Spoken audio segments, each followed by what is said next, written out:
Hello, everyone, and welcome to this episode of It's Your Season.life podcast series. If you are a new listener or a current listener, you know that we have podcasts about eating well, which is mostly about eating a plant-forward lifestyle, and then also about living well and interviewing interesting people, what I would consider kind of ordinary people like you and I who have done something tremendous. So I'm super excited about my guest today. And she's someone very special to me. I won't tell the whole story, but I will tell you her last name is Boson. So with that, let's get started. So Rachel, it is so awesome to be with you today. And I'm just so excited we can share this story because honestly, I am so proud of you. I mean, how many mother-in-laws get to do this with their daughter-in-law? Really? So Pretty cool. Pretty cool. It is pretty cool. I am always grateful for that. So we're going to have some fun today. We're going to walk through your story. You're going to answer some questions. You can throw some stuff in there that maybe I didn't ask. And then I might maybe ask you to take a deeper dive on something if I think it's something people who are considering this type of surgery might need to know. Okay. So, but I love that you're willing to just share this really wild adventure you've been on for the last year or so. So with that, I'm going to pass. Oh, Lisa, it's been like, golly, how old am I? I'm 37 and it started in college. So it's been quite a journey. Yeah. Well, I'm just going to let you get started with it. And you can just give us some background and when it started and we'll just roll with it. So just like go with it. It's all yours now. Okay. Well, first off, thank you for even coming up with the idea to interview me. That makes me feel so special. It's nice to have somebody from the outside looking in kind of appreciate what all I've been through and I'm still going through. I still have a road ahead of me, but I'm on the downward part of that road. Okay, let's see. So in college, I think it was like my sophomore year of college, I started experiencing a lot of facial pain, especially around my jaw joint.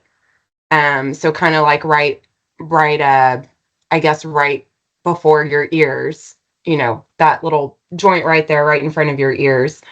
I started noticing a lot of pain and clicking and popping. Something just didn't seem right.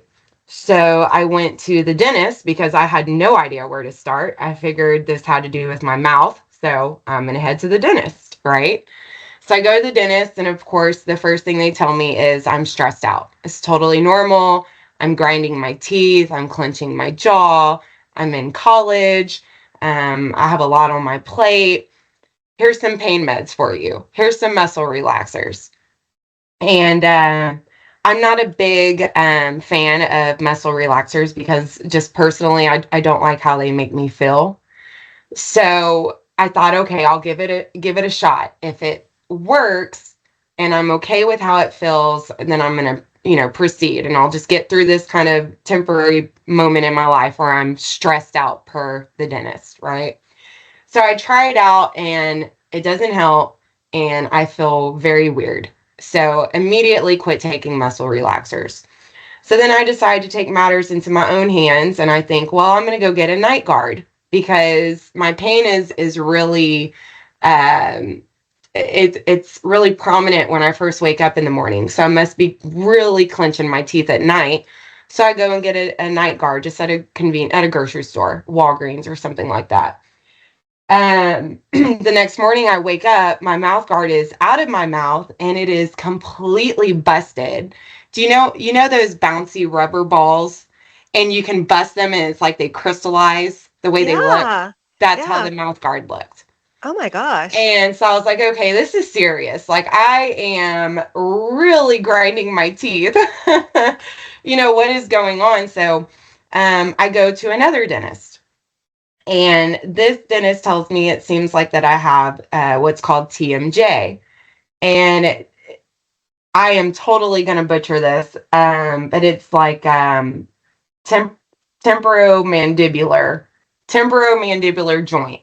And it's that joint that I was telling you in front of your ears that connects your jaw to your skull. And Mm-hmm. he said, it sounds like you have TMJ, just inflammation of this joint, because I'm grinding my teeth so much at night. And he told me that my molars were really shaved down, which also confirms that I am in fact grinding my teeth. So he sends me to a TMJ specialist, and the specialist says, yep, all your symptoms, your clicking, your pain, and also I was experiencing headaches. All of that is due to these jaw joints. So what we're going to do is we're going to create this splint. This essentially, it's a mouth guard that you wear at nighttime, but it's going to have a smooth surface on the top where when you grind your teeth, it's a smooth grind. I'm not grinding against all the valleys and stuff in your molars. And that should help alleviate that pain. So I had to go back every so often, and I had to get it adjusted. He would see kind of where he would have me grind my teeth, and he would see where I was hitting, not hitting. The goal was to make it as smooth of a grind as possible. So I thought, okay, this is my life. This is what it's going to be from now on. I'm going to have to constantly come in, get this readjusted, wear it at night all the time, because it was helping. It was helping with my pain. Fast forward a few years, I eventually bust this splint. Oh and my heavens. and keep in mind, none of this is covered under insurance. TMJ, at least under any insurance I have ever carried, so I can't speak for all policies, but it's not covered. It's considered cosmetic, which is completely absurd to me because nothing about my facial pain or headache was cosmetic. So anyway, so I'm paying for all this out of pocket. I'm a broke college student. And so I'm going through all this. The pain is okay. It's manageable. It's tolerable. But I keep going through splints. I break this splint. One of them, I think, fell out of my mouth and my dog chewed it up one night. And so I keep having to pay for new splints. It's just getting very costly. Well, I'm going to kind of fast forward a little bit because I went to a lot of different specialists. I thought, my pain is starting to get worse again. I'm going to try this other doctor who claims that they have the secret ingredient to fixing TMJ or, helping your pain go away. So I try them. Same thing, splint, pay for it out of pocket, doesn't really work. Go to another one. He tries a little different thing. Now I'm getting hooked onto a TENS machine where they're totally relaxing my muscles and they're figuring out my jaw movements and all of this to say, looking back at the time when I was in it, I didn't really know, but looking back, bird's eye view, they were treating my symptoms. They weren't trying to figure out, well, why is this girl grinding her teeth? And especially only at nighttime. We're all stressed, but I felt like I had a healthy amount of stress. I wasn't overly stressed. I wasn't just losing weight. My hair wasn't falling. I wasn't experiencing Mm-hmm. any other symptoms that I think would go hand in hand with the amount of stress they were saying I was under, right? I felt like it was just a healthy amount of stress. So anyway, fast forward a few years, quite a few years actually. I'm now in my 30s at this point. I'm married to your stepson, and I have 2 kids. And I start noticing, actually, back up a little bit, a few years before that, a friend of mine, we were out at lunch one day, and she stops me and she said, please don't take this the wrong way, but your jaw looks crooked. And I said, what do you mean? And she said, it's kind of slanting to the right. And so I pull out a mirror and I'm like, holy cow, you're right. Well, what was interesting, it was the side of my jaw that hurt the worst. And it was the side that at this point, I couldn't open my jaw wide enough to eat like a hamburger. I had to take my fist, push it on my jaw, push my jaw over to unlock it so that I could open my mouth wide enough to eat a hamburger. And this was the side of my jaw that had started now becoming crooked, right? So I Wow. was like, okay, Wow. this is an issue. Okay. So back to, I've had 2 kids now, and I start noticing the pain even more. I'm noticing my jaw's becoming even more crooked. And I was like, I have really got to figure something out here. Something is not right. 10 years from now, it's going to exponentially get worse, right? I can't imagine where I'm going to be 10 years from now. I feel like I'm not going to have a jaw anymore. It's just going to be gone. Um, so I do some research and I find this dentist who, again, specializes in TMJ. But what he does is he builds up your molars, kind of like veneers. I think they're called onlays is the technical word. But it's like veneers where he builds up your teeth and basically adjust your bite where it should be, because his take on my issue was that I had a really poor bite. So not only was I grinding my teeth at night, but also when I'm eating, my bite is not aligned correctly, which is causing even more pain. So what he did was we went through like months of tensing, relaxing my muscles so he could get my natural bite and he could build up my molars to align with my natural bite. I hope I'm making sense. Yeah, you're doing a great job. I can Okay. visualize that very well. Yeah. I'm shocked, but Yeah. imagining it. So Wow. once he gets my bite aligned to about 70-75% of where it should be, he then permanently puts on these onlays. Cement. Mhm. So it had two purposes: the bite alignment, and also my molars were shaven so far down, it built them back up. So it was something that was necessary. Again, none of this is covered by insurance, none of it. And at this point, I'd probably spent anywhere between $40,000 and $50,000 on my mouth over the years. This particular procedure, $30,000. Wow. And you still really don't have a real diagnosis. They're still No treating the diagnosis. symptoms. He is just like, I feel like I can make it to where your quality of life is going to change, right? It's still just treating the symptom, yes. So And let me jump in for just a second, mhm, because I do want to, I'm really kind of fascinated by this, because this is a lot. I know we didn't even talk about drinking wine on top of the hotel in Hollywood when you were telling me all these stories of what was going on. But yeah. so tell me a little, what was going on with your quality of life? You've got two kids, you're married, you've got but you're fast tracking your career. So tell me a little bit Mhm, about kind of what was going on with the mhm. quality of life. I mean, you kept pushing this, but what was going on with that? It was declining, honestly. I can tell people every day that I have facial pain, but I Okay. don't think that those words even carry the weight of how much it actually hurt, right? I mean, imagine every day your face hurting. It caused headaches. I felt, again, looking back, I had no idea that these were symptoms of a bigger issue. I thought it was just because I'm in my 30s, I have two new babies, I have somewhat of a stressful job, newly married, but I was tired all the time, constantly tired. And when I say tired, I mean exhausted. I mean, I couldn't go Christmas shopping and then come home and eat dinner and watch a movie and whatever. No, I could go shopping and about maybe 3-4 hours in, I'm like, I gotta go home. I'm exhausted. I'm grumpy. I need to go home. I just want to go home and I want everyone to leave me alone.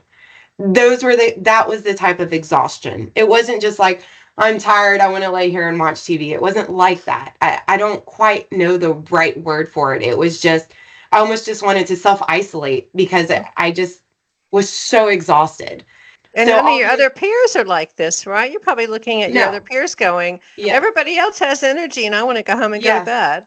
yes. And honestly, I felt like, and I expressed this to Chris later. Chris, for those listening, is my husband. But I felt like Chris was kind of resenting me and thinking that I was kind of milking something, because I didn't want to have to feed the baby. I didn't want to have to change the diaper. I didn't want to have to give the baby a bath. I kind of felt that internally, that Mhm. that's what he was thinking. So there were a lot of times that I just pushed through. and just did it because I wanted to help Chris. I wanted to be with my kids. I wanted to nurture my children and feed my children and be happy and, be that mom that you see on Facebook and in the magazines. But I wasn't. I wasn't. I was very exhausted, in horrible moods, grumpy, all the things. Now, some days were better than others, don't get me wrong, but ultimately it wasn't good. Now, again, at the time, I had no idea that all the things I just listed were related symptoms to my diagnosis that we'll get to in a minute. Okay. I thought it was totally normal. Even though my peers, you're right, I would see that they were fine, but I just thought, I can't handle it like they can, I guess. Which is strange because I always feel like I'm a very strong individual. But yeah, I just was like, this is life. This is my life now. But the facial pain, my jaw, I noticed too, like my face even started to look really thin, like the third part of my face. You've got I think they split your face into 3 sections. And the lower part, the third section, just looked really skinny and thin, and it just looked malnourished, if you will. It just did not look right. Yeah. Tired. I mean, on the way to work, I felt like I could fall asleep in my car. Just Lisa, pure exhaustion. And again, I quit complaining about it because first off, that's just not who I am. And secondly, I know Chris was sick of hearing about it. So, and he was dealing with his own medical issues. But anyway, yeah. Okay. So back to this doctor that built my molars back up. It was a lot of money. Again, it wasn't covered by insurance because it was cosmetic, is what they consider this treatment. Do you want to give props to the doctor because it helped substantially. My headache started going away. My facial pain started going away. Yeah, I started noticing a big difference. And I thought, wow, this is worth every penny. Well, a few months go by, and sure enough, my symptoms start coming back. And, I'm thinking, what in the hell? Excuse my language, but really, what in the hell? I just spent all this money. I thought things were looking up. So I called the doctor and I said, hey, can you maybe readjust my bite? Because what they'll do is they'll take this little grinding tool and they'll grind your teeth down, like micro grind, to where it kind of adjusts the grooves, kind of sit how they're supposed to sit. They align. And so I went back in, he looks at it, he puts me on a tensing machine to get me completely relaxed. And he looks at it and he's like, Rachel, it's perfectly aligned. Like I can maybe adjust a little bit, but it looks really, really good. So I'm like, okay, well, maybe I just have a cold. Because, sometimes you have a cold and your ears it kind of hurts by your ears. They feel clogged. Anyway, so a few more months go by and I'm like, no, that's not it. It's just getting worse. So finally I almost get mad, if you will. And it kind of triggers me. It kind of starts me on this path to, I'm going to figure this out. We are talking about going to Mars. Like there is somebody out there that knows what I'm going through and can help me. So my whole life, even when I was younger, and not a good thing, I was made fun of for having a long face. And, through the years, I've heard people comment, it's weird. Your parents don't have a long face like you do. I wonder who you get your longer face from. So I just kind of, things just kind of started coming to me, these comments throughout my life. And, I knew looking in the mirror that something looked different with my chin. I knew that when I closed my lips, my chin looked really weird. For lack of better words, it did not look natural, like the natural anatomy of your face. Really bumpy, really lumpy. It didn't look attractive. I thought, okay, so these are all things. So I just start typing. I just start Googling long face, weird chin, big chin, dimply chin. Really, this is what I do. And I stumble upon something called long face syndrome. And so there's actually a medical term for what I have. And it's where the third part, remember earlier I mentioned the 3 sections of your face. It's where the third part of your face, the bottom portion, grows longer than the top 2 portions. And it grows pointy. and it causes your jaw, your palate to become very narrow. It causes you to have a very gummy smile. And so I'm reading all of this and I'm like, check, check, check, check, check. And then it starts telling me what other things that this long face syndrome can cause, what other symptoms can arise from it over the years. And it's poor breathing, poor sleeping, exhaustion, facial pain, TMJ, everything, everything. And I'm just like, oh my God, like somebody has gotten my diary and they're reading it back to me. This is everything that I've been experiencing. And then it even had on there like clogged ears, like your ears feel really clogged, like you're talking underwater. And I'm like, holy crap. I thought that this was normal. I thought everyone heard this all the time. I had no idea that that was something that was different, because you hear it, I hear it in my head. And I don't go up to people and I'm like, hey, does it sound like you're talking underwater when you talk? It's just not like you think everyone has this. Yeah, yeah. And so I'm like, you're kidding me. That's a symptom? So I start down this path, long face syndrome. And I mean, it takes me to all sorts of places, and it takes me to Dr. Alfie. Dr. Alfie is an oral surgeon. I forget his actual title and all the letters after his name, but he's a facial surgeon and oral surgeon. So he does things like wisdom teeth removal, tooth extraction, stuff like that too. But I start reading all about what he does, and something that he specializes in is jaw surgery. And I thought, well, what the heck is jaw surgery? So I start reading about it, and what he does is for people who have long face syndrome or have, trauma to the jaw, or I'm sure I'm missing a lot of things. Please, anybody medically listening to this, do not put any credit on what I'm saying, because I'm sure I'm missing a lot of things. But people who their jaws anatomically are not correct, he goes in and he essentially breaks their jaw and he moves it to the correct place where it should be.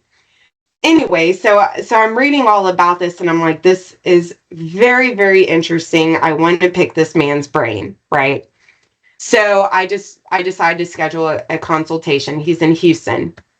So I have a consultation with him. I'm sitting in the waiting room. I'm sitting in his waiting room. He walks in. Hi, how are you? I'm Dr. Alfie. We have a little bit of a conversation. And he looks at me and he grins from ear to ear and he says, "You're a textbook."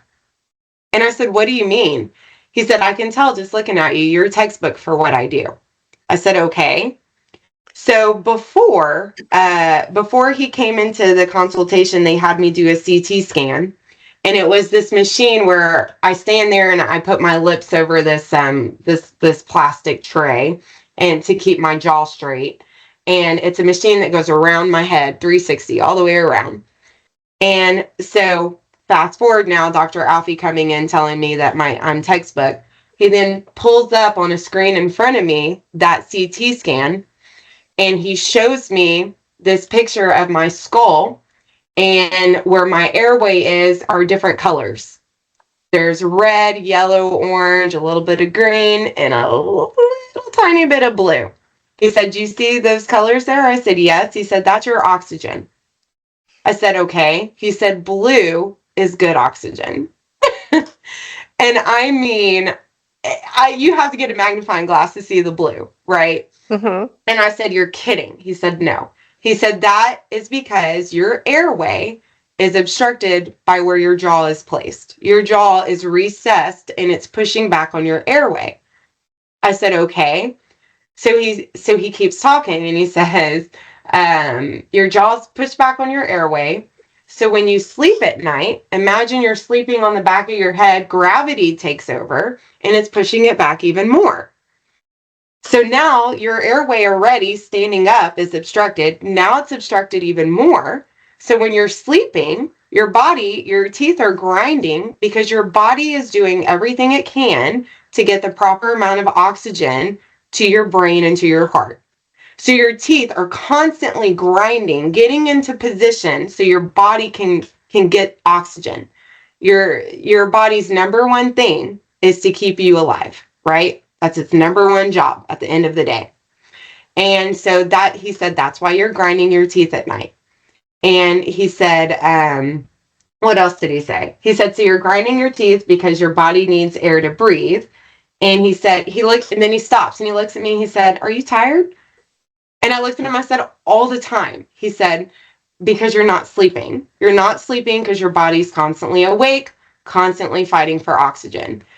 He tells me this in 5 minutes, Lisa. Like 5 minutes. He diagnoses me from like an 18-year journey, right? Wow. Yeah. I start crying. Sure. I start crying. I'm crying. I'm just like, holy cow, everything you said makes so much sense. Like, it's just all of a sudden, all the puzzle pieces fit together, right? It's not, oh, you have TMJ. It's, you have TMJ because your jaw's obstructing your airway, right? TMJ is a symptom of this. And he looks at me, he says, I can fix you. I mean, and he is super confident, but not in an arrogant way, in a very trustworthy way.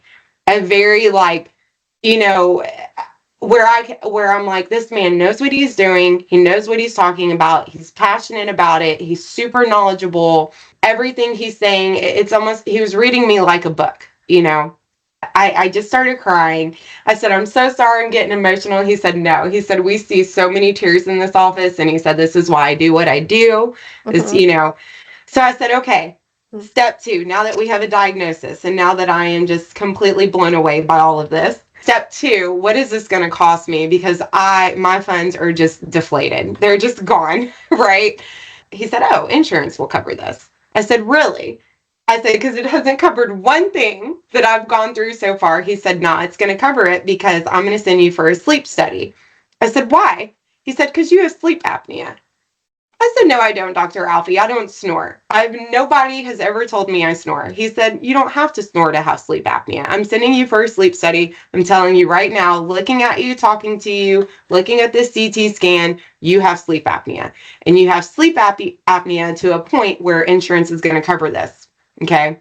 I said, okay, send me to a sleep study. And it really, in the back of my brain, I'm thinking, just wait, Dr. Alfie. Insurance is not going to cover this. I do not have sleep apnea. So I go get my sleep test, my sleep study. I'm actually nervous, right? Because everything's riding on this. I want this surgery so bad. I'm like, please have sleep apnea. But I go and I have this sleep study done, which is just a total different story for a different day. They have you hooked up to so much stuff. It's wild. But anyway, I do my sleep study. A few weeks go by, I get the results. And the results are very validating and mind-blowing at the same time.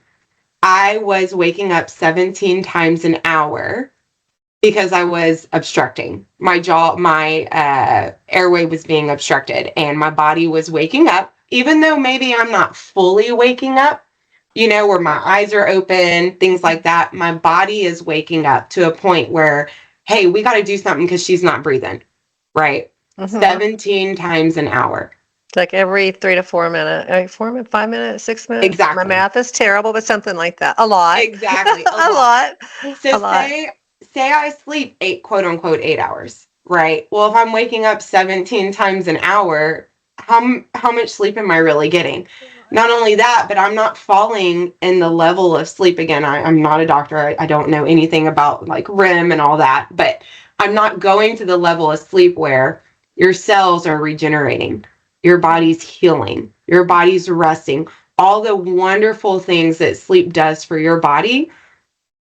Because I keep waking up, I'm not getting to that point. Okay. So think about and I say 18 years. 18 years is when my symptoms really started bothering me, is when I really started noticing that I was having facial pain, right? But this has been my whole life. My whole life I've had this issue.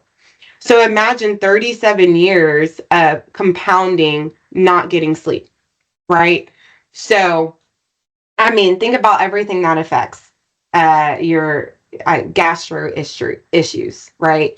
Concentration, focus, your mood, you're tired all the time, your hair, your skin, your nails, everything, right?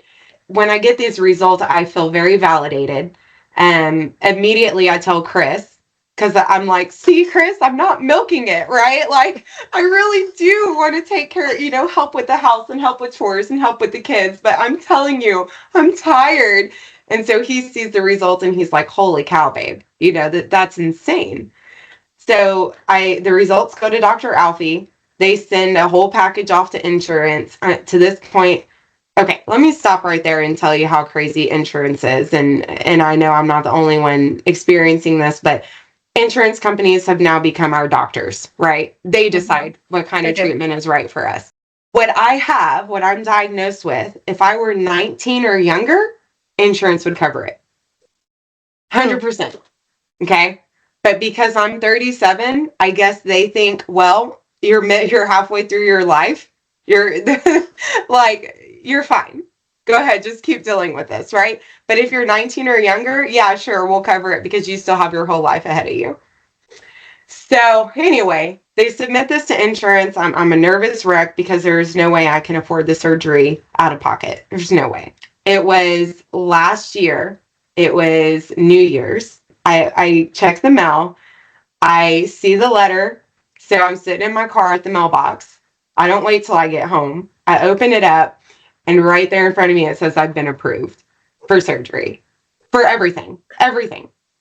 And again, start crying. I'm just so elated is the word. I'm I'm very strong in my faith.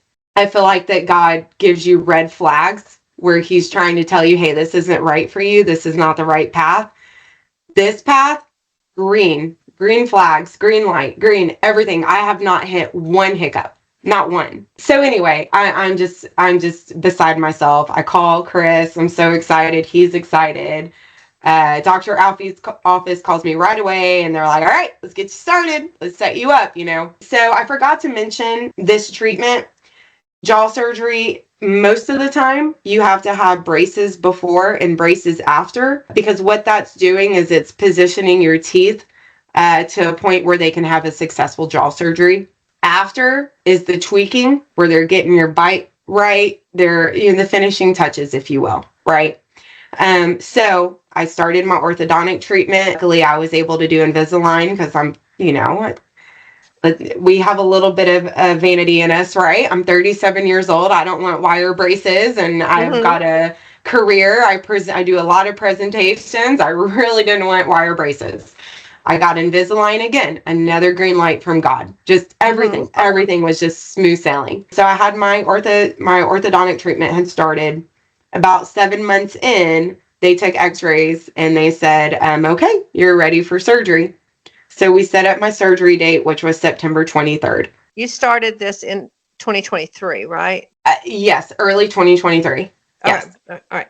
And so you started this journey in early 2023. Here we are, September 2024. So yeah, surgery on the 23rd. And then what happened? Like, there hasn't been enough good stuff happening. So the Dr. Alfie is amazing. You're going to hear me say that thousands of times because he just is. He gave you a new life. He gave you a new life. Yeah, he is the best way I know how to describe Dr. Alfie and his work is he was created to do this. God created him for this purpose. That is how amazing he is. Anyway, he works with the orthodontist. He works with several orthodontists, and he works with also a myofunctional therapist. A myofunctional therapist is somebody who helps with your tongue placement, your tongue posture, how you talk, how your lips move, your jaw, strengthening your tongue muscle. All of that plays a huge role in all of this, because Dr. Alfie and the orthodontist, they can put my jaw back where it's supposed to be. But if I don't have correct tongue posture, if I don't speak correctly, if I don't bite correctly, chew correctly, all of it can go back. It can regress, right? Our bodies are amazing. They evolve how we tell them to evolve, right? So if I'm constantly pushing my tongue, thrusting my tongue on my teeth when I talk, my teeth are going to start going outward because my body's evolving to do what I'm telling it to do, right? Mm-hmm. So if I continue with how my tongue is placed in my mouth, how I talk, all of that, if I continue doing what I've been doing, the surgery is for nothing. 10, 20 years from now, I'm going to be right back where I was. So myofunctional therapy is a huge, huge part of this process. Anyway, so again, mind-blowing, something I had no idea about, right? I had no idea there was such a thing called tongue posture. No clue. Mm-hmm. Like, they asked me, they said, where's your tongue sitting in your mouth right now? I was like, what do you mean? It's just kind of laying there. Like, what do you mean? No, it should be resting at the top of your palate. That was wild to me. A wild concept that your tongue is supposed to be stuck on top of your mouth, right? Uh-huh. So that's something that myofunctional therapists, they teach you and they give you these exercises. It's basically physical therapy for your jaw and for your tongue. Before my surgery, I had some myofunctional appointments where she was getting my jaw ready and prepared and kind of, we're already kind of starting the work.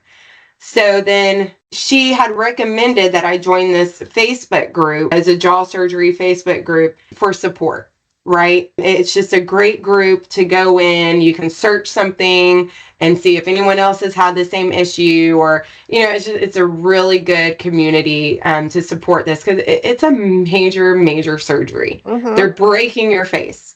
Anyway, so I go in there.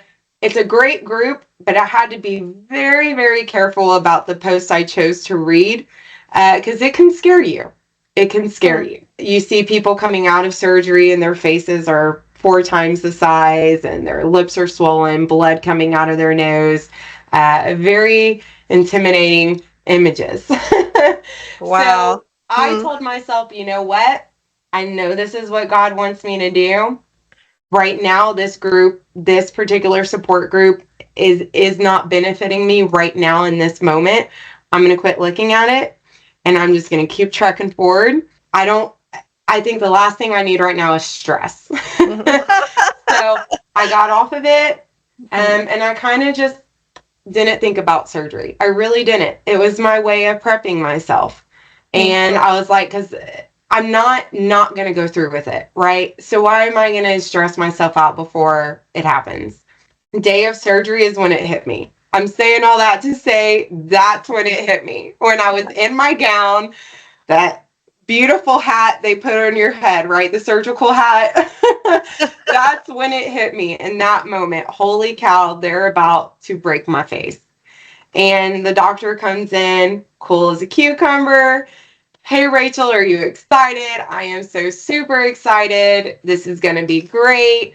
Immediately calms me down. Next thing I know, I'm falling asleep, right? So I have surgery. I wake up and I don't feel anything. I don't feel any pain. I'm groggy. Obviously, I'm coming off of anesthesia. First person I see is Chris. Love it. He is just the best. You know this.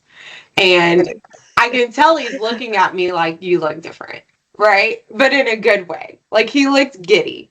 And I was just like, hey, baby. He's like, hey, everything went wonderful. The doctor said that I am just going to be ecstatic with everything. Like, it just couldn't have went more perfect. And so stay at the hospital. It was a little rough, not because I was in pain. I was having a reaction to the anesthesia, which they say is very common with women my age, people my age. I don't know if it's just women. I was throwing up. I was very nauseous. And can you imagine? I just had jaw surgery and I'm throwing up. But I felt no pain. What was bothering me the most was the nausea. I was so nauseous. That was hard. I had to take medicine. I had to take pills. I could barely open my mouth. I could open it wide enough to put a syringe, I had a syringe with a catheter on the end of it.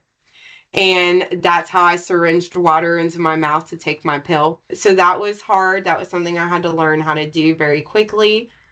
Because if you've ever had a pill dissolve in your mouth, it does not taste very good. So I learned very quickly how to get a pill down. That was rough. I'm not going to sugarcoat it. It was. But it was just a blip in the grand scheme of things, right? It was just a moment of I don't know what word I'm looking, unpleasantry. Is that a word? We'll make it one. It is a word. But anyway, so that was a little rough. I wasn't very swollen at this moment, so I could kind of see what I was going to look like. And I was just in awe of how different I looked and how I hate putting this word on it, but it's the only word I know. How normal I looked. I felt like my chin looked normal. I felt like I looked like I had your chin, Chris's chin, my dad's chin, my mom. Like I felt normal. And I was just super excited. But the biggest thing before I even looked at myself in a mirror was breathing. I had no idea how poorly I was breathing until then. It's one of those things like you don't know how bad it was until it's good, right? And it was just like, holy cow, this is what it feels like to take a deep breath. This is what it feels like to actually breathe, right? And it was just incredible, Lisa. Incredible. And again, started crying. I was just a ball of tears throughout this whole process. And Chris is like, what's wrong? Why are you crying? And I'm like, Chris, I can breathe. Like, this is what it feels like to breathe. And so that was a really great moment. So that trumped the trying to take a pill with a syringe moment for sure. But let me jump in for just a second. They do this whole surgery inside. You have no facial. There's no. They don't go from the outside. They don't cut in from the outside. It's all inside. Yes. Inside. This surgeon, yes. Every surgeon does it differently, but this surgeon does it all from the inside of my mouth. Yes. I mean, that's just phenomenal. But go ahead. So I remember you texting the day after, several days after, whatever, saying how phenomenal it was just to be able to breathe. Yes. Really. Incredible. Yes. Incredible. Yeah, it really, I'm not making this up when I say I had no idea how bad it was. I had no clue how bad my breathing was. None. Until it was right. Until I was breathing normally. And so the hospital, it was okay. Doctor came and saw me, said everything looked perfect. Everything went super well. He wants to see me in a week. Stayed in the hospital one night and went home the next evening. And the doctor told me, he said, I am not going to sugarcoat this. Your first week is going to be difficult. Okay. It's the worst. Your swelling is going to get worse before it gets better. It's not going to be so much pain related. It's going to be discomfort, right? Because your face is so swollen. You can't eat. You can't talk. All the things. I said, okay. So he was exactly spot on. The first week was really rough. I just took a lot of hot baths. Took a lot of walks in my backyard because obviously I didn't want anyone seeing me in that state. I prayed a lot. I felt the grass on my feet. I tried to do a lot of meditation, a lot of internal talks, right? A lot like, I can do this. It's going to be okay. It was really hard when the kids first saw me. They were very scared. Brooke had a meltdown, of course, seeing her mom look like that. So that took an emotional toll on me, not just a physical toll, but an emotional toll. And so it was hard. But the doctor told me, I promise after the first week, you're going to turn a corner. And after that, every day is going to get better. I promise. I've done this for however many years now. I think he's done this type of surgery. The method he used on me, I think it's been like 5 or 6 years now. He's like, I promise. So sure enough, after 1 week, I hit a corner and life started. Like my second part of life started. Everything got better every day. And remember, I would send you pictures like every other day. Look at my swelling today. Look at it today. Because it was just amazing how quickly my body was healing. And during this time, you're not. Tell me, you're not eating. Tell me what you. Broth through a syringe. Broth. What else did I eat through a syringe? But you're on liquid diet. How long? Liquid diet. 8 weeks. Oh, 8. Oh my gosh. 8 weeks liquid diet. Yeah. Yeah. But a nice little benefit to that, because I needed it. I dropped about 10 pounds. Yeah. And so that was a nice little added bonus. I felt like that was my little reward. But yeah, it was difficult the first week with the syringe, but then I started eating from a spoon. Okay. And then I started drinking from a cup. It was so awesome when I could have my first coffee again, right? And like just the little normalcies of life started coming back, and the things we take for granted, Lisa. The biggest thing was being able to kiss my kids, right? Oh, yeah. That's gonna get me teary. I don't talk about that. But yeah, it just things that you take for granted, man. Your health is everything. Your health is everything. Anyway, so it really, it was such a turning point in my life with everything spiritually, emotionally, being grateful, my relationship with my husband, my kids, just everything. And it was so interesting, kind of like an indirect thing that happened from this surgery, or eye-opening thing that happened. I couldn't talk, right? The first few weeks I couldn't talk. So what did I do? I just listened. And you know me, I talk all the time. So that was very, very hard. But I just listened. And when I was just listening, I kind of heard like little things the kids would say and what Chris would say back. And I kind of picked up on like, the kids are just wanting this. I've never really realized this before, but now that I'm actually listening, this is all they're wanting. And here we're getting maybe a little frustrated with them, right? And then vice versa. I would hear things Chris would say or do that during the day I kind of just, like I'm not really, I'm listening, but I'm not hearing. And I would hear it and I'm like, "Aw, like what a great dad. What a, like," so it just opened my eyes to what was really going on with my kids and with my husband. And it was a very eye-opening 2 weeks of me not talking. And so afterwards I would tell Chris, like, "Hey, when the kids get like this, I can tell they just want 5 minutes of you. That's it. That's all they're wanting." And when you're in it and you're with the kids and you just get home from work, you don't hear that, right? Mm-hmm. You just hear the whining or the nagging. And so that really changed things. So it's like this surgery just did a lot more than fix my face or fix my airway. It did a lot more. The healing process itself was such a journey. But anyway, so I'm healing. Every day it gets better. I started seeing my myofunctional therapist again. She had me doing exercises to get my face moving, get feeling back in my face. Because at this point, I'm numb from the bottom of my eyelids down. Just numb. Really? So weirdest feeling ever. So we start doing things to get feeling back, and slowly it comes back. The one place I had feeling the whole time was my tongue, which I thought was wonderful, because had I not had feeling in my tongue, I don't know what I would have done, right? Mm-hmm. Like I could at least taste my food and stuff. Anyway, so feelings start slowly coming back. I mean, everything is, your body is just amazing. It's amazing. My jaw got broken, I think, in 8 spots, and it's just healing beautifully. So time goes on. I didn't go to work for 4 weeks. And then when I started back at work, my boss was amazing, and he let me work from home for another month. So, because after 4 weeks, I'm still pretty swollen. I still can't feel my lips. I'm drooling, kind of, right? Mm-hmm. You kind of turn into a baby again. Okay, mm-hmm. You're on a liquid diet. You're drooling. You can't talk. You kind of turn into a baby. So he let me work from home for another 4 weeks, which was great. Started back at work. Yeah, I mean, the rest is history. My life has changed so much, Lisa. I'm not tired anymore. No, don't get me wrong. That's the wrong thing to say. I do get tired, but it is totally different than the pure exhaustion I felt before. Like I'm tired where I'm tired. I just want to sit here and watch TV. I don't care if the kids are jumping on me. I don't care. Right? I'm just tired. It's not, "Hey, everyone get away from me. I want to be by myself." It's not like that. I'm not falling asleep on my drive to work. I'm not, I'm in a better mood. I'm thinking more clearly.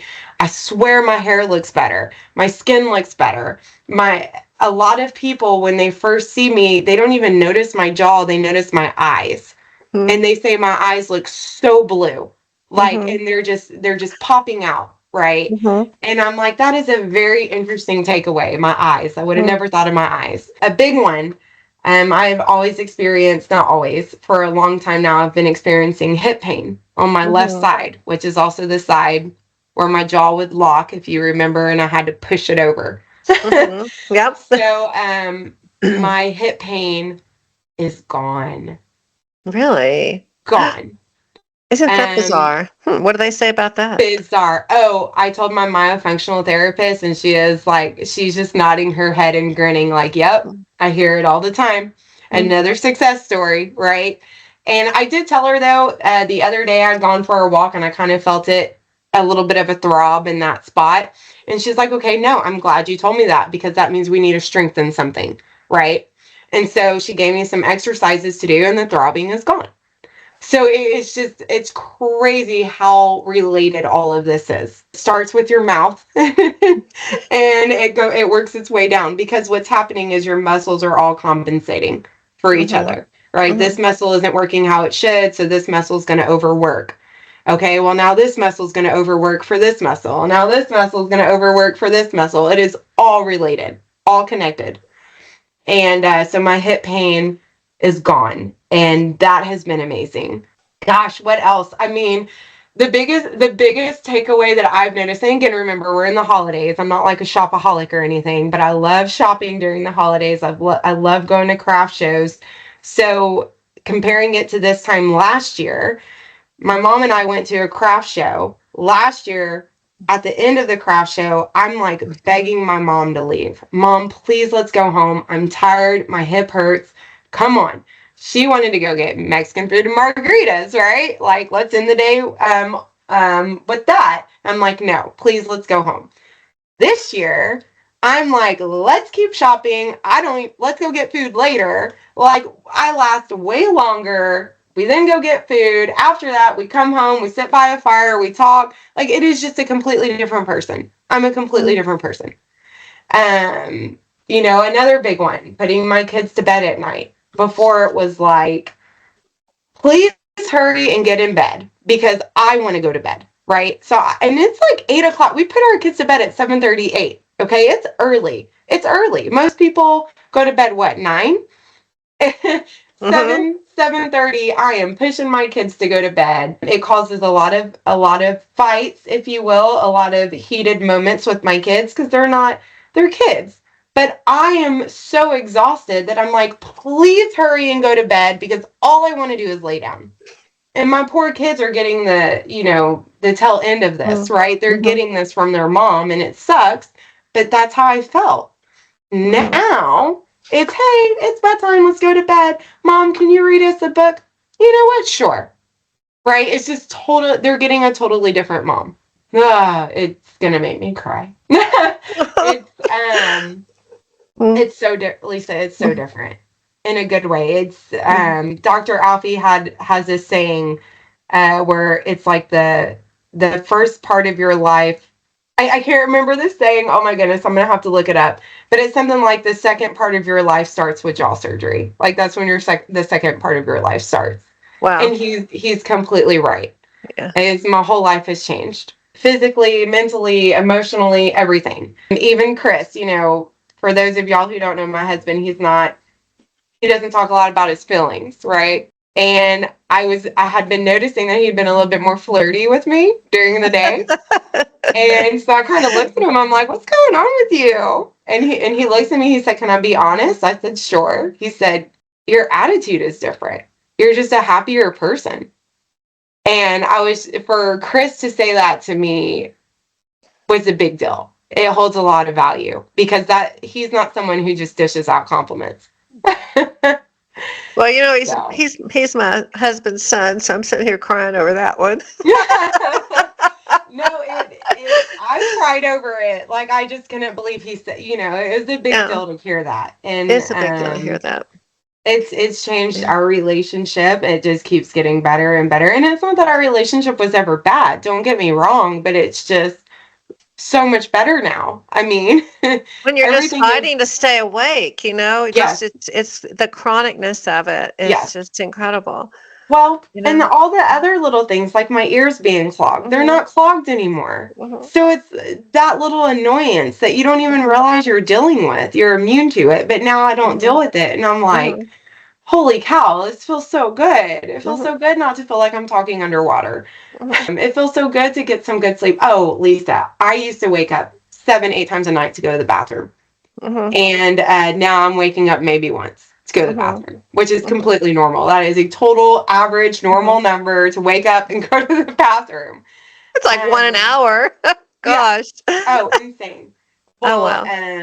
and another indirect thing from all of this, again, it's just changed my life completely, all the way around. Everything I've learned throughout this process about tongue posture and long face syndrome and airway and how it's all related, I'm able to see all of these things in Brooke. And Brooke is my 5-year-old daughter, and I'm able to see her jaw is starting to recess, right? The third part of her face is starting to look longer. She's a mouth breather. She still wets the bed, which I had no idea that not wetting the bed anymore is actually a milestone to reach. It's something doctors look at to tell them if maybe something more is going on or not. She's right at that age where she should be stopping wetting the bed. I don't see that anywhere in her near future. It's very bad. Well, wetting the bed is actually a symptom of sleep apnea. It does something where it releases some sort of hormone where, again, your body is amazing. And when you're sleeping, your body has some hormone where it basically tells your bladder not to tell you have to pee because you're sleeping, right? Well, something with her not getting the proper oxygen because she's mouth breathing, going through all the things, that hormone is not being released. And so her bladder is it's just releasing. And so she's wetting the bed, right? And so I had no idea that was a symptom. Looking back, when I was a kid, I was a really bad bedwetter. So it's crazy. So now I'm able to get her to the right person. I found an airway specialist who actually, get this, went to school with Dr. Alfie. Oh, wow. Yeah. So she could not say enough great things about him and his work and what he does, because this is what she does. She's passionate about it, and she thinks that, their goal is to get more dentists and doctors to start thinking about things holistically, right? Like a dentist thinking about airway, thinking, all of it. And she just couldn't say enough things about Dr. Alfie and what he's advocating and pushing. And anyway, but I just thought that was really cool. That full circle. She went to school with Dr. Alfie. Yeah. And so I told her all about my surgery and all that, and she was just so impressed. So now she's treating Brooke, and Brooke has a splint where it's widening her jaw because her palates are very narrow. It's widening her jaw. And she's not doing it yet, but she's going to wear a night piece where it kind of moves her jaw forward because her jaw has recessed. But what's great is I've caught this at a time where she's developing, right? So she won't have to go through any of this. So, I mean, it's just, yeah. I would hate for knowing my daughter would have to go through this. When she's old, I would hate for that. So the fact that I'm able to kind of nip it in the bud now is amazing. Amazing. So. And I'm sure, I don't know how many pediatricians actually ever think about that as a causality of bedwetting. Exactly. Right? Bedwetting. Always think it's behavior, it's stress at home, it's, rather than being something really physical going on. Yeah. Yeah. And behavior too is a big symptom of all this because they're not sleeping. They're not getting sleep. They're tired. Right. They're exhausted, just like me. Yeah. Except they're expressing it in toddler form, right? Sure. So people think they're just quote unquote bad. Yeah. Misbehaved child. No, they're tired. They're exhausted. They're human, just like we are. You got another green light there, though. You got another green light from God that, sending Brooke in a connecting her and getting her in good stead as she moves into her development, because she'll be first grader next year. Yeah. We don't want her tired. No, we don't want her And we tired. don't want to go through things that Yeah. you went through. I Yeah. think that's the most remarkable thing is Yes. out of all this, all too, as well, of you, having a second life now, really. Mm-hmm. Yeah. Yeah. Yeah. It just makes me giddy. Like I'm just, it's so different. It's so different. It's, and I thought you were lively and exciting and fun and laughing to be with before. I don't know what it's going to be like when I get to see you again in person. And I can't wait to give you a hug, actually. Oh, same. So I want to ask you something. I have, I think I love sharing your story. One, because I think it's really important people know their body and when something's not right. And you knew something wasn't right. You went through all these 18 years of trying to fix the symptoms, right? But you still knew your body wasn't right. And I think when we take pause and we listen to our body, it tells us things aren't right and helps us find direction and clarity. And you basically went on Google and found your diagnosis. I'm not going to highly recommend that to people, but that can happen. Right. Well, you're right. It led me to the doctor that did. Yeah. Right. And I think for just to add some dimension to this as well, as far as the green lights, I'm sure he takes people from out of state or out of the county or wherever. He's in Houston. You're on the north side of Houston. And I think what was interesting is the man who does the physician who does the best work, the surgeon, is in Houston. And that's just really incredible. Yeah. Divine intervention. It really was. There's people travel from all over to see Dr. Alfie, and rightfully so. I wouldn't steer them anywhere else. Yeah. So with that, kind of what is, I mean, this is, and I wanted to do this interview before we go 5 years down the road and you go, oh, you know how we all are when we go through something painful or traumatic or interesting. Right. Like, oh, it really wasn't that bad. Or we might say but I don't remember the details. So I really wanted you to, get the details down for listeners and then also kind of for posterity for your children when they hear it one day. But what is one thing you want others to know that's important to consider? Just what else would you like to add that good, bad, indifferent? What else would you like to add? Oh gosh, I don't know. I don't know. I feel like I've talked a lot. Well, I wanted you to. You should have. It's your part. I mean, just to highlight your point, you have to listen to your body. You know your body. And again, I've said this 1,000 times. I'll say it till I'm blue in the face. Our bodies are amazing. They tell you, your body tells you when something's wrong with it. Listen to it. Yeah, I mean, just keep advocating for yourself. Keep pushing. Quit going to the doctors that treat the symptoms, right? I don't want to take medicine. My goal is not to be on medicine for the rest of my life. I don't think God intended us to be on medication our entire life. I just don't. But yeah, just listen to your body. Don't be afraid to ask questions. Don't ever feel stupid asking something. It's your body. You're paying the doctor for their service, Don't ever hesitate to ask questions. Yeah, I mean, look at things in a more holistic approach. That's something too. I will say anybody who has a similar story and, if this even reaches one person where maybe you have a listener and they're like, hey, I have a friend that complains about her jaw hurting. And then they tell their friend and, then if one person takes from this and it changes their life, holy cow, that's amazing. But I will say it's not easy. Okay. It was very hard. You go through a lot of mental struggle after the surgery because your thought is, holy cow, what did I do? Am I going to stay this way forever? I really could have tolerated the pain before, you just kind of go through that. And my advice would be keep on trekking. Because I am here to tell you, it is worth every hard day.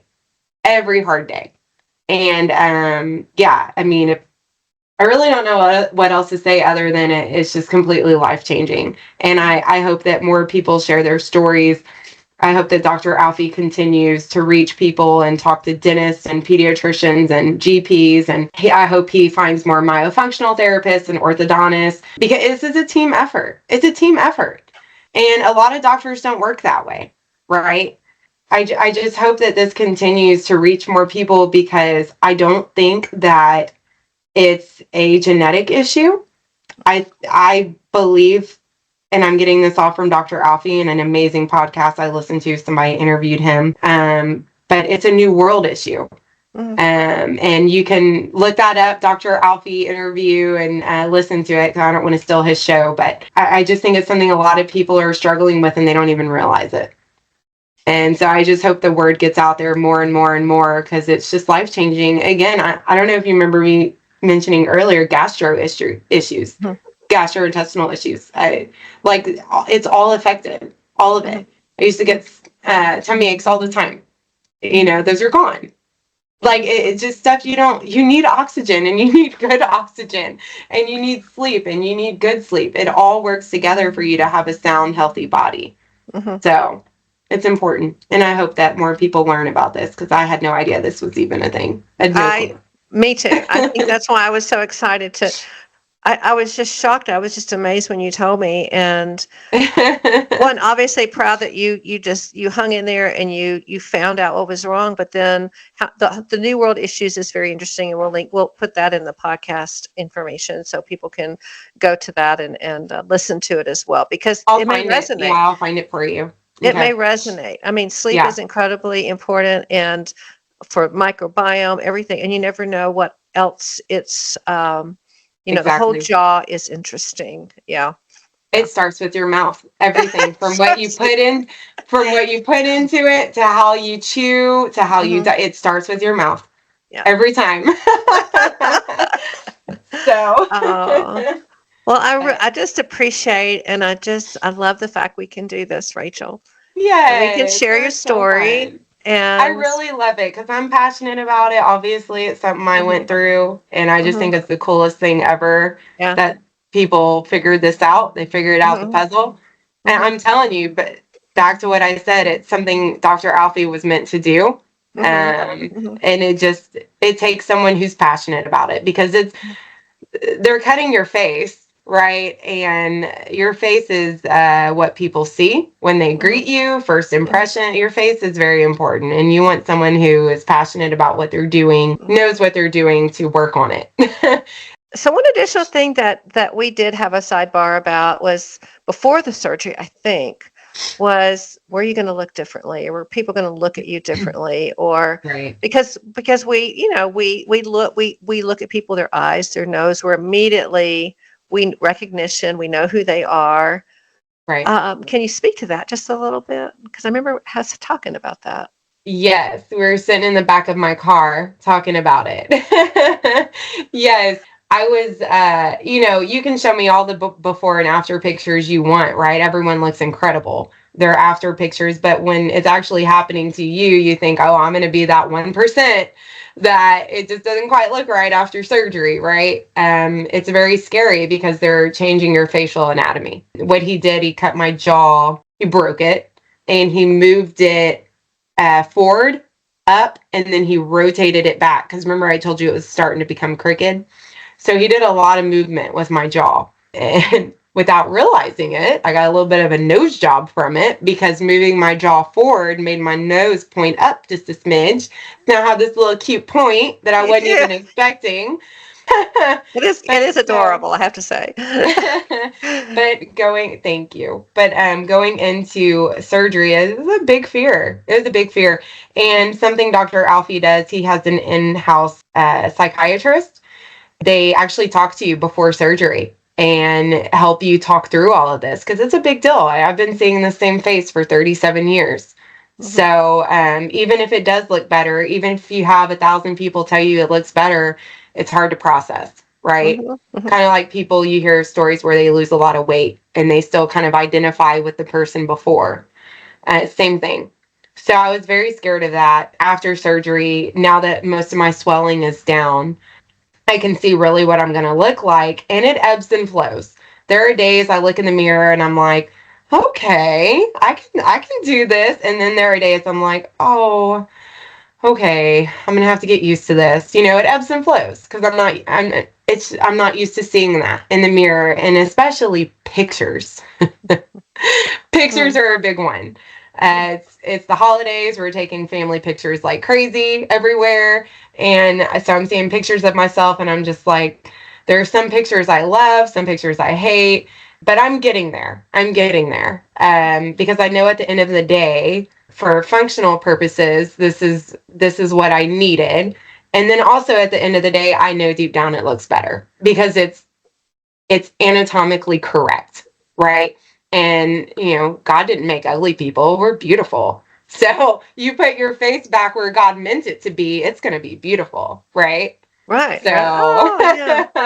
I love that. I love um, that. Yeah. but I'm not going to lie, it's Mm. different. But yeah, it's one of those, it's, it's a going on an incline, but it has little dips to get there, right? But at the big picture, it's a positive note.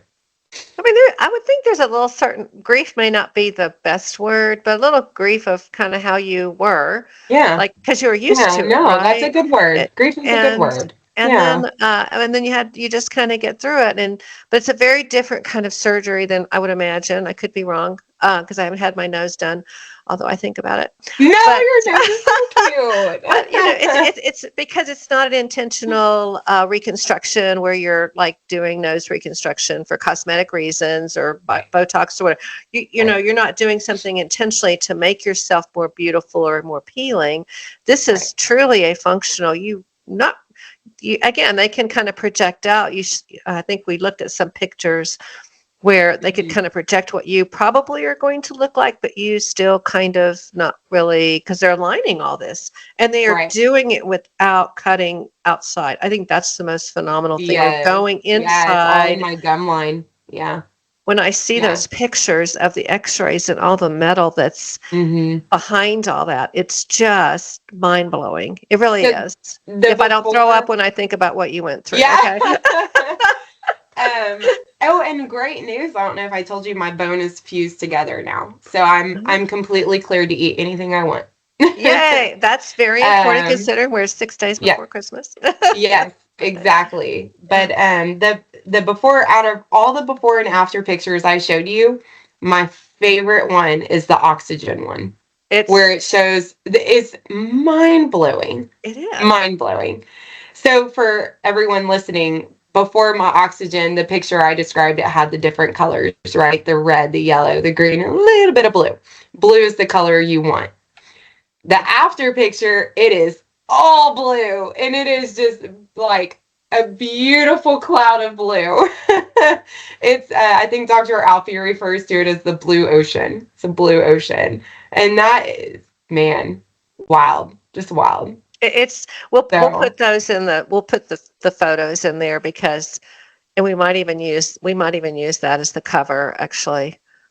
Uh, yeah, you link it. You have Instagram, right? yeah. I saw Link yeah. it to Dr. Alfie's Instagram It link. was It's unbelievable. it's hard. I'm not gonna lie because it's like my face right there for everyone to see all of its imperfections. But I want, if it helps one person, Hmm. I feel like I did my Hmm. job Hmm. because it's just so life changing. It is. So It has to be. Look at all that air you can get in. I mean, I'm an old respiratory therapist. I looked at him. I had no idea.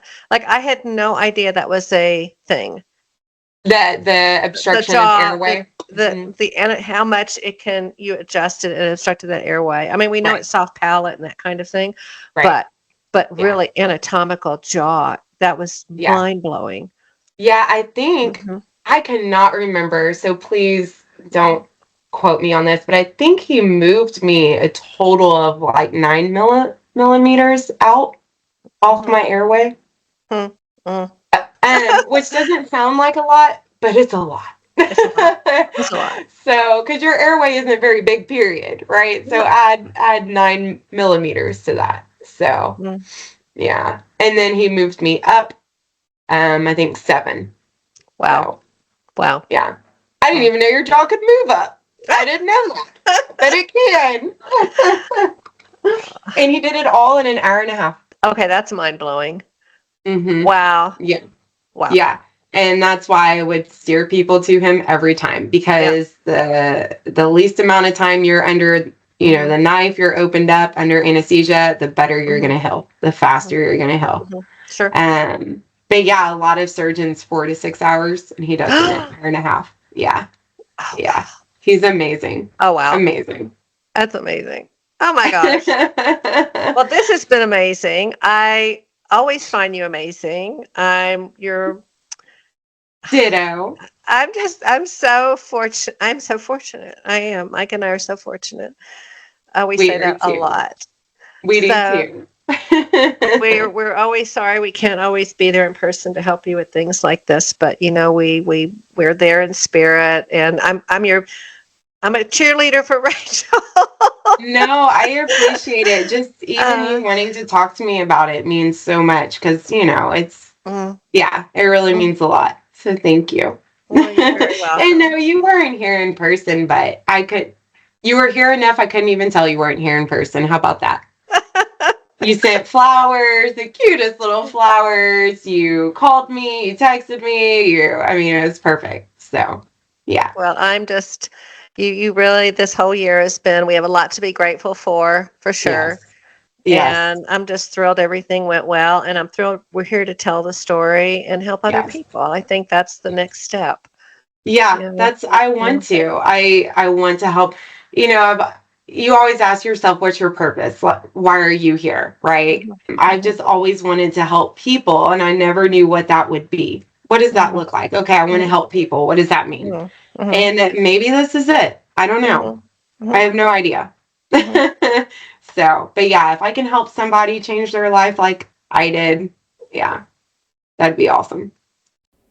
Hello, everyone, and thank you for joining me. Stay tuned for part 2 of a very special guest that I have, who is also part of this very significant journey. So, I'm introducing I don't really like to call you my stepson, but I'll do it for the virtue of this, that the other partner in this story, and that is Chris Boson. And I felt like it was important for him to share his side of it as well for those who are looking at this type of surgery. The more I research it, I realize how common it is and how much more the surgery might be prevalent and how people can find this information useful. So, Chris, thanks for joining me today and agreeing to do this. I'm just so excited you're willing to do this with me. And you're welcome. So Rachel shared her story, which is amazing. I honestly had really no idea and concept of it, and I hope listeners hear that as well. But this is really a team effort, and it was her journey of discovery and preparing, but there's really a you part of what I call Team Boson, and you're part of the Team Boson. You took on the role of caregiver and more.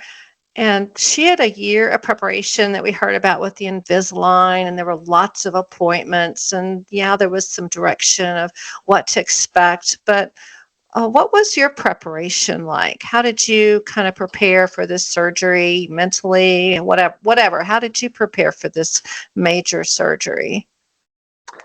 To be honest, I don't know if I really ever truly prepared. It just adapt and overcome as obstacles and hurdles are thrown at you. As the situation unfolded, I think that's what worked for me.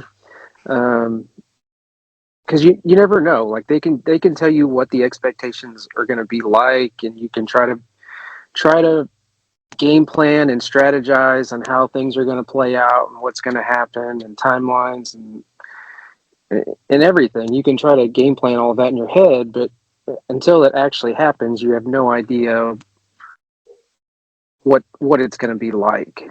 So I'm kind of let's just see how this situation unfolds. Like have a very, very vague 1,000-foot view of what's going to happen and timelines and expectations and goals.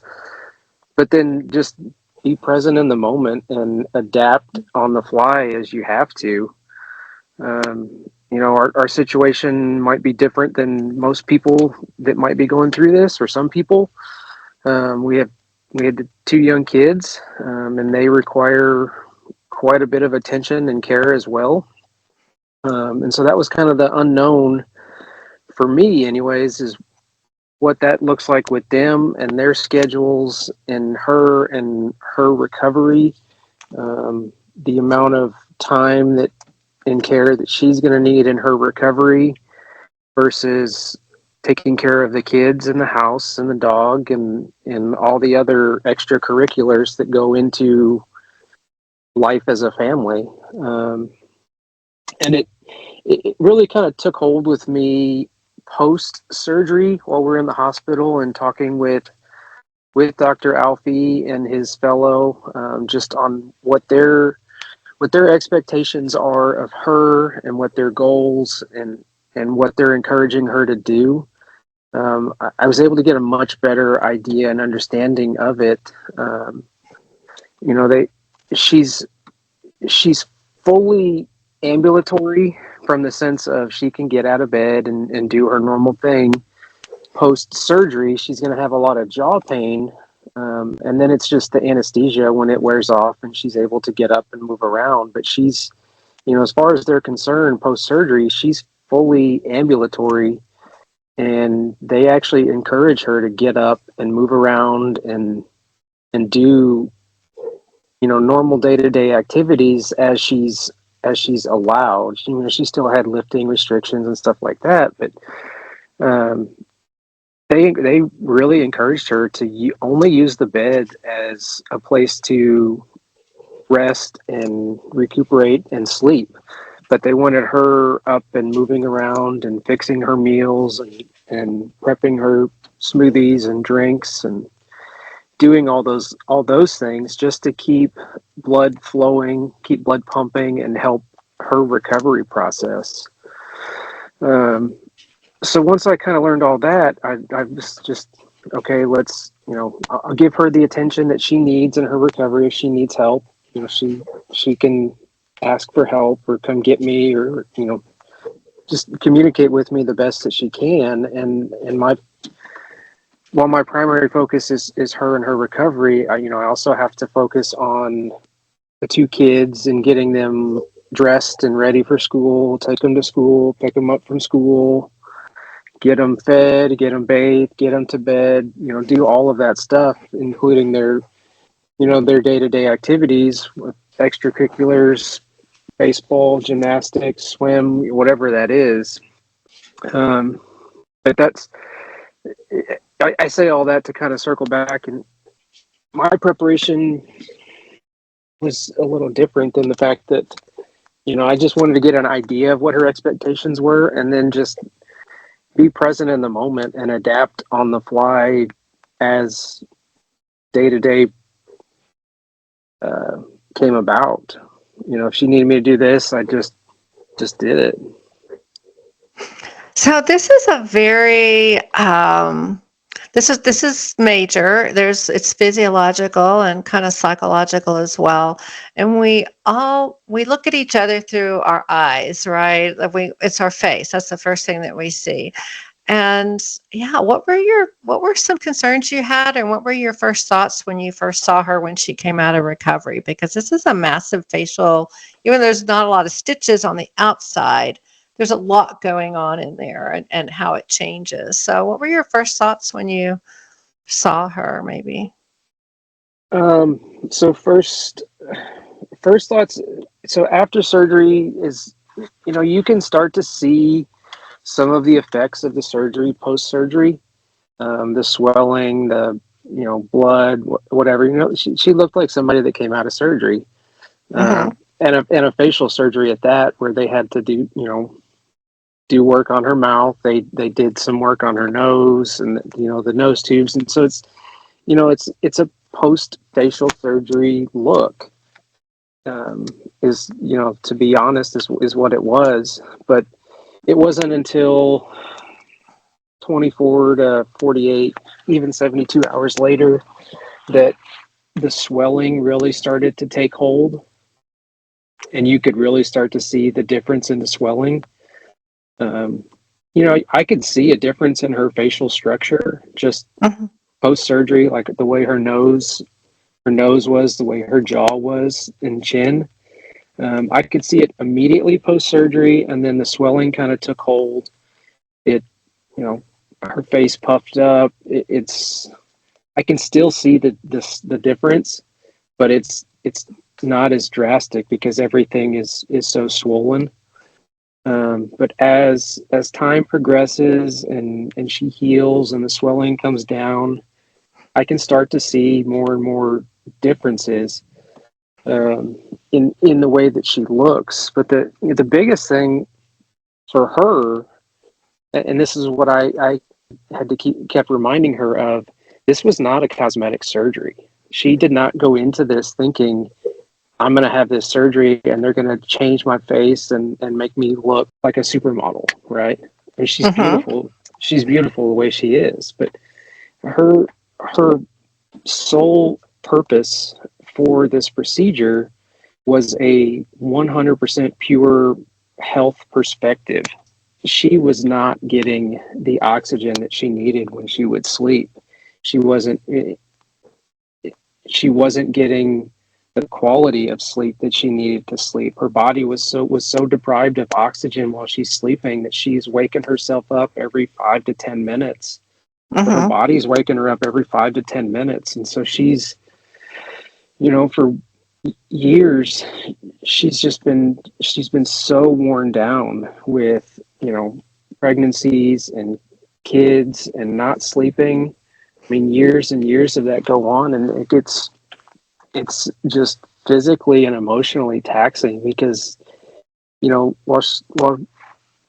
she's young and she's in her 30s, in the prime of her life, she's not getting the quality sleep that she needs, and then she has these expectations put on her or um, to be a mom and to take care of her kids, and she's on top of that, she works full time in a high pressure, high demand corporate world. Mm-hmm. So she's got a multifaceted approach to her life. She's got the corporate life, and she's got the mom life, and she's got the wife life, and she's you know on top of all of that, she's not sleeping. Mm-hmm. So there'd be days where she just physically, from an energy level perspective, just didn't have it. She'd be tired in the morning, and then she'd take a 2-3 hour nap in the afternoon and wake up tired, go to bed early, and it was. I didn't really realize it till it started to. I could start seeing a trend of the sleeping progression, and she would tell me all the time, like, I slept so horribly. I slept so horribly, and I'm like, I just never truly understood because it's not me. Mm-hmm. Until you experience these things, you just don't know. Yeah. Yeah. And then starting to see her journey with researching and investigating and doing the sleep studies, you start to realize, hey, she's not getting any kind of quality sleep. Like, she's never getting into a REM sleep cycle ever. Mm-hmm. Her body's never recovering. It's never repairing itself. And then just seeing the way that post surgery she reacted when she came to and took her first breaths, like consciously took her first breaths and was aware of her situation. The way she reacted was just like, I could tell that it was what she needed. The reaction, the look in her eyes, the tears, it all came from a place of just pure joy and relief and satisfaction. Oh, wow. She Wow. she was in I mean, she was heavily medicated, but she was in a lot of pain, but through all of that, she could still smile, or not. She couldn't smile, but she could. You could see the smile in her eyes, and you could see just the sense of relief from her just being able to fully inhale and get a good deep breath. So what was, I'm going to ask you, I got 3 more questions. So 2 are kind of like positive and negatives. What was something maybe positive that you weren't prepared for, and maybe something, I don't say negative, but just something that maybe just took a little more challenge that you weren't prepared for? So something positive and then something that was a little more of a challenge as you went through I it, mean, maybe not prepared for, but maybe as you went through it. yeah, the positive is an easy one. The positive is just her getting her life back, being able to get good sleep at night and get rested and be more energetic and active in just normal day-to-day activities. Um, it changed her mood. I mean, I think she mentioned it in y'all's conversation last week about her attitude, her mood, everything just changed. She wasn't so worn down all the time. She's able to be engaging and be the person that that we know she is. So that's the biggest positive from it for me. I mean, that's an easy one. She's, it not only changed her look, it changed her health in a multitude of ways.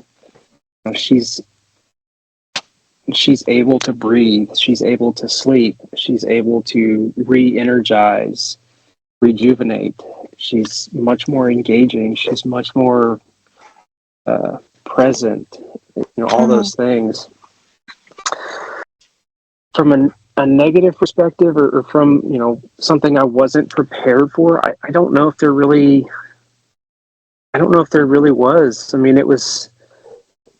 The most taxing thing for me is it was just the day-to-day grind of, for all intents and purposes, being a single parent. That I can't complain about that for 1 second, because there are plenty of others who go through that on a full-time basis, and I only had to do it for a few weeks.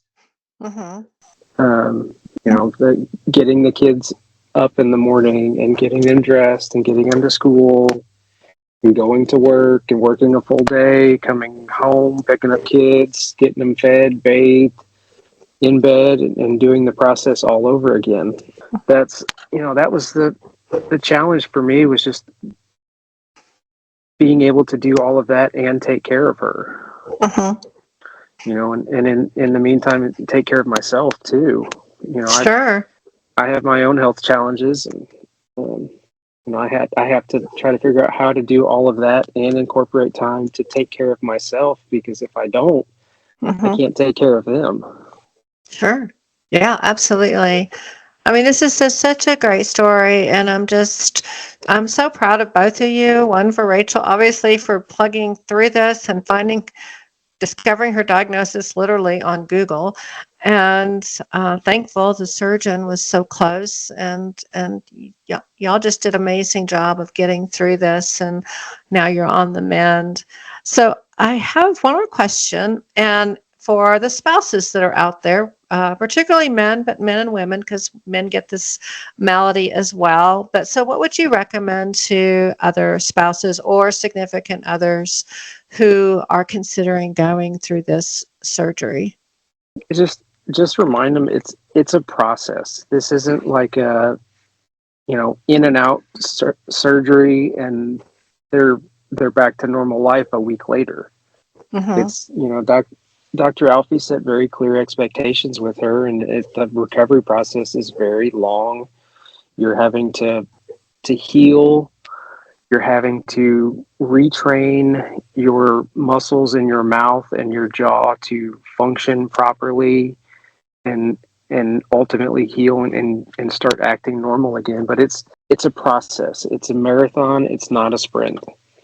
And that's the piece that, talking to him and talking to Rachel, just, pre and even post surgery, it's something that numerous conversations on, just, reminding her that she's made a significant amount of progress, but there's still a road ahead of you. You're still, you're a month in, you're 2 months in, you're 3 months into this recovery process, and it's, their expectations are a year post surgery to be considered fully healed. The more that they can, come to terms with that understanding of it's a process. It's every day. You got to live it. You got to be in it and understand that it takes the full year for that recovery process to really take hold. See, on a daily basis. Let's say my dad weighed 250 pounds, and 6 months later he weighed 170 pounds. You went through that process with him day to day, and if you looked at a picture of him 6 months ago and today, you would see that difference. But as you were going through that process, you may have little moments where you're like, you know what, he's really lost some weight. But you see him every day along that path, and it doesn't really click with you day to day. But when you see them 6 months ago versus today, it's like, holy crap, this is a different person. Yeah, I mean, So- the changes are so subtle as you go through this 3-month or 1-year process, but you can look back a year and go, wow, right? Well, it's very insightful because, you're right. You're in the moment. You're day to day. You don't see those little subtleties, right? And it is a marathon. But you can look back and go a different lens, like you said, and you can see that all the changes, whether physiological or psychological. But I think what I'm hearing is the most dramatic part was being able to breathe more than anything. Yeah. Like, we take it so much for granted, right? We take breath for granted. Yeah. Yeah. Well, and the patients are the same way. They, 3 months in, they're still like, oh, I'm still struggling with this. Like, they don't notice the changes or the progression in their healing until you're like, hey, take a step back, look at this, look at where you are today, what you're able to do today versus what you could do a month ago versus what you could do last week. Put it in that perspective, and it kind of helps them to understand, oh crap, yeah, last week I couldn't even open my mouth, and this week I can open it an inch. That whole story about her hitting her jaw to eat a hamburger was unbelievable. Wow. Yep. Yeah. Well, you're at the right place at the right time, Chris. Thank you. Well, I know this has been just such a wonderful holiday season for for y'all to kind of get through that first 2 or 3 months, and we still have another 9 months to go on the final healing, but it's just been a wonderful kind of holiday season, being able to know that you all got through this, and you were such a great support, and I really appreciate you sharing that for the helpers that are out there that are going to help their loved ones through this type of surgery. So thanks for joining me today. I hope this interview with my lovely daughter-in-law, Rachel, will help others who are making decisions on their health, creating awareness about, wow, something's just not right. Let me keep figuring it out.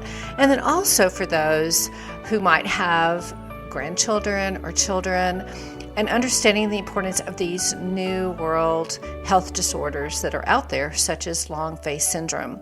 So I hope this was helpful. I know Rachel wants it to be helpful as well. Thanks for joining us. I will be linking Dr. Alfie's podcast and information in the podcast notes below. From both Rachel and I, thank you and happy holidays.